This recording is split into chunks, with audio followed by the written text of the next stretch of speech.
I can't believe it's already been 2.5 years since I bought my Zildjian K Sweet Cymbal pack and made a video about it, and then got kinda ripped to shreds in the comments about how I was bashing on my brand new cymbals way too hard. I absolutely deserved that, and while the rude comments were mostly just entertaining, thankfully most people had some really helpful criticism of my cymbal playing technique, and they gave me some tips to improve it so that these cymbals would last much longer than just a few weeks the way I was playing. So that's what I did. I spent some time working on improving my technique, and I guess it worked. Here we are 2.5 years later, and these cymbals are still in excellent shape. So thank you to everyone who respectfully offered your constructive feedback. In the end, it just pushed me to become a better drummer, and that's never a bad thing. I will be talking briefly about exactly what I've done to improve my cymbal technique toward the end of the video. As always, if you want to go to a specific part of the video, you can find chapters in the scrub bar at the bottom of the video player, or you can also find chapter links in the description and in the top comment that I've pinned in the comment section.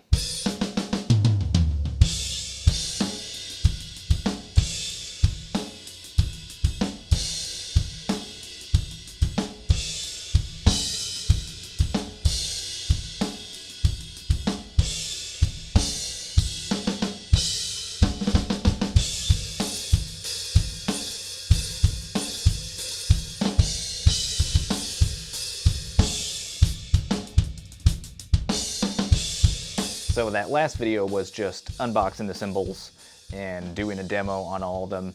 This time it's going to be a complete review with my final thoughts because, again, I've been playing on these for a few years now, recording extensively with them on many different styles of music, rock, pop, metal, soul, funk, even a little jazz. And I can tell you they are extremely versatile. They work well for pretty much anything you want to do with them. So anyway, details first. The K Sweet line is made using B20 bronze. You'll see that in so many professional line cymbals because it is a very strong alloy with a great tonal quality. Bronze is an alloy between tin and copper. And so the B20 just means that there is 20% tin and therefore 80% copper. So the thing is, that alloy is actually very difficult to work with. It takes a lot of effort to turn that into this final product here. So that is at least part of the reason why this cymbal pack is a bit pricey. It comes in a little under $1,600. And again, that is for the 15-inch hi-hats, 17 and 19-inch crashes, and the 21-inch ride. So you can probably even see from there that these cymbals are very thin, which is why it's important to have good cymbal technique if you want them to last. And all of the cymbals, except for the ride, have the raw, unlathed bell, and that is to shorten the sustain and maintain some of those darker tones in there.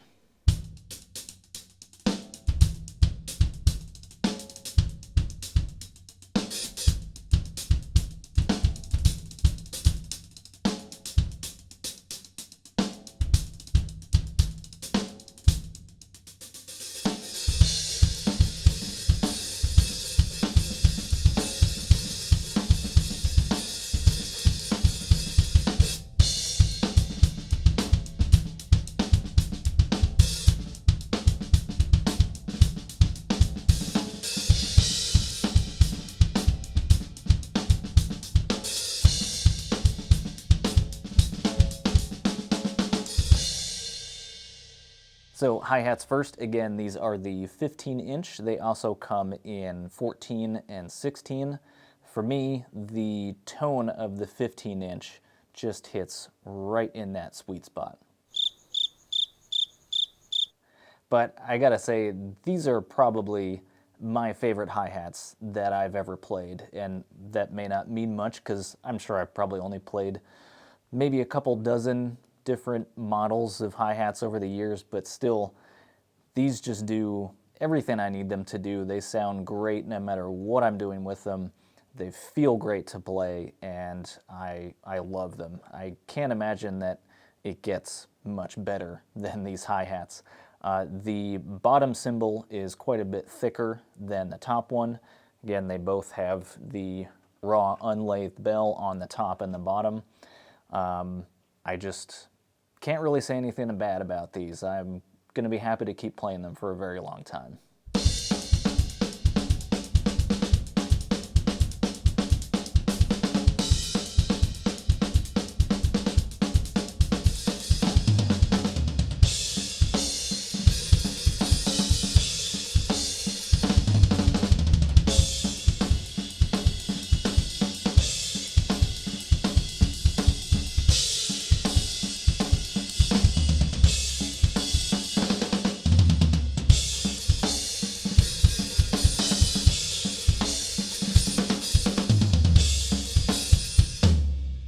And then for the crashes, I have the 17 and the 19-inch from the cymbal pack over here.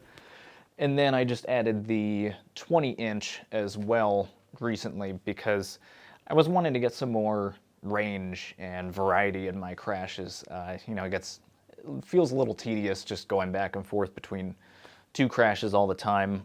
So I've been very happy with that, having some more options there.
And finally, the 21-inch Sweet Ride. Again, this also comes in a 23-inch, which is pretty huge. I have a feeling I might actually like that bigger size better, but who knows? I'm just guessing. That's not to say anything bad about the 21-inch. This has been a great cymbal overall. I'm very happy with it because not only can it do all the things that I need a ride to do, but I can even crash on it lightly along the edge and get some extra dynamics in there. If I'm already playing on the ride, rather than having to go to the crashes, I can just do a little bit more emphasis on it. And I don't really get that out of most rides that I've played. So I really like how versatile that is. I like the bell sound. To my ears, it's maybe a little weaker than I'm used to, but I'd say that's probably just the fact that my previous ride cymbal was a Z Custom, and you probably know that's a very strong bell sound on the Z Customs. So I think I'm just used to that, and not having to work as hard to get a good bell sound out of it. I feel like I have to lay into it a little bit more on this one to get that strong ping, but still, overall, I'm very happy with it. It's very useful, and there's a lot more that I can do with this than I'm used to with most ride cymbals.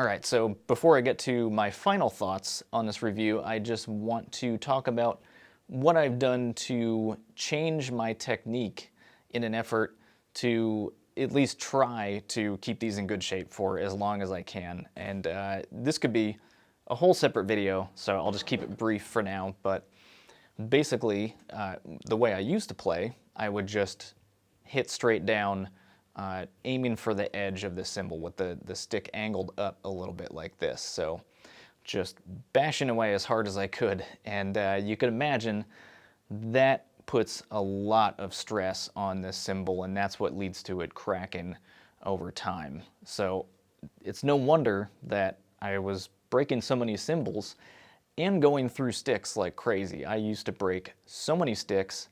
Since I've changed this technique, I've maybe only broken a couple in the last few years. So I made that unboxing video. I got lots of great feedback, and just to keep it simple, I'll just take a quote from a comment that somebody left. They said, "Swipe them with a glancing blow." And so thank you for whoever left that comment. That just sums it up perfectly, short and sweet. So that's basically what I try to do as much as possible. Obviously, when you're playing fast, it's hard to physically get this kind of motion, but as much as I can, I try to come at them at an angle with a swiping motion and just try to bounce the shoulder of the stick off of the main body of the cymbal. So it's just a swiping like that, a bit of wrist motion. And so then if I'm having to do continuous crashing, keeping time on the crash, I will just go back and forth like this. And so that works really well. I get a really good sound out of the cymbal, and that type of impact puts significantly less stress on the cymbal over time. So again, I would love to do a whole separate video about this, get into much more detail, all the physics of that and everything. So if that's something that you are interested in, you want to see that, please leave me a comment down below, and I'll start working on putting together a video on that soon.